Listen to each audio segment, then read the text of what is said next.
Hi everyone, it's Miss W with today's new Artrageous art lesson.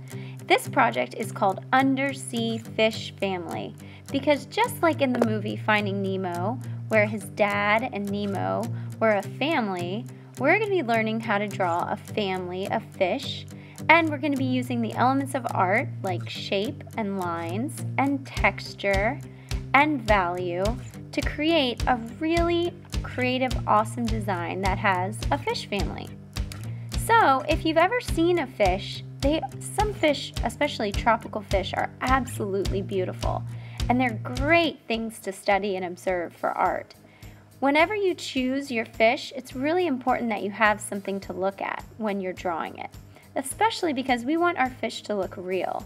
We want to be creative, and you can always add your own designs, but when I draw my fish, I like to look at books like this book that shows you how to draw sea creatures, and you can also look at other things or like turtle of the sea, and you can see the shape and the designs of the fish.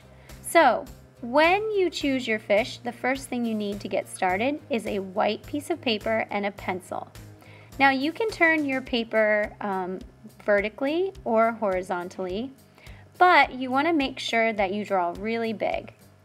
So since this is going to be a fish family, I'm going to be drawing an angelfish, and I want to draw the first shape very light with my pencil. The first shape is going to be the mommy fish, or the mom fish.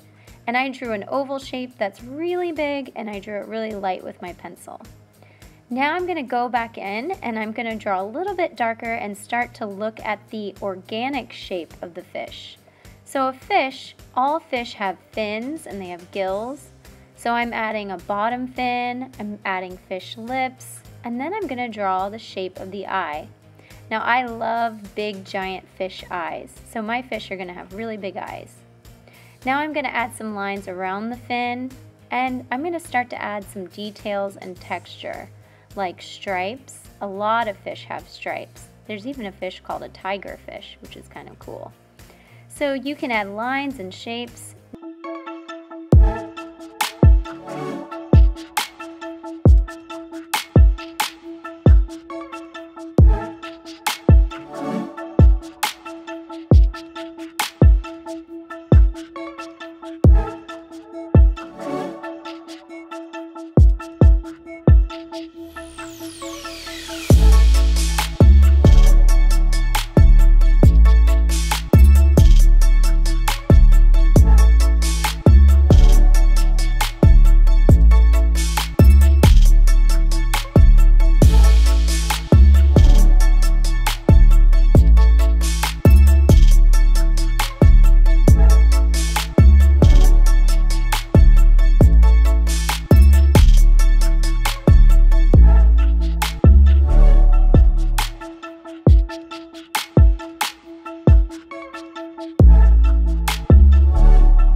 In just a minute, we're going to be using watercolor paint to paint the water blue.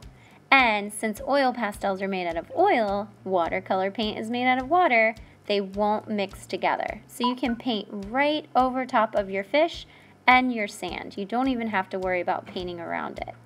So I'm going to outline everything with black, and then I'm going to get a big paintbrush and I'm going to start making waves. Now, you don't want your brush strokes to be straight. You want to have wavy lines because in the ocean, the waves are constantly moving. So you want to create that movement by making your brush strokes into wavy lines. So you can see I'm using not only turquoise blue, but I'm doing stripes. So I'm doing some turquoise blue and I'm adding some magenta. You could also do a greenish color, but since my fish are green, obviously I wanted to use a different color. So you want to make stripes and waves using the watercolor paint, and you can paint right over top of your fish so that you fill in all the space on your paper with blue. This is the ocean. Now, something really cool. Before the paint dries, you can sprinkle a tiny bit of salt. This is just regular salt that people use for their food, but I use it when I'm painting to make little teeny tiny bubbles. When the salt dries, it'll leave a little white space that just looks amazing. So good luck making your undersea fish family. Pick your favorite fish and make sure you observe it closely, that you use texture in your drawing, and you are creative, neat, colorful, and complete.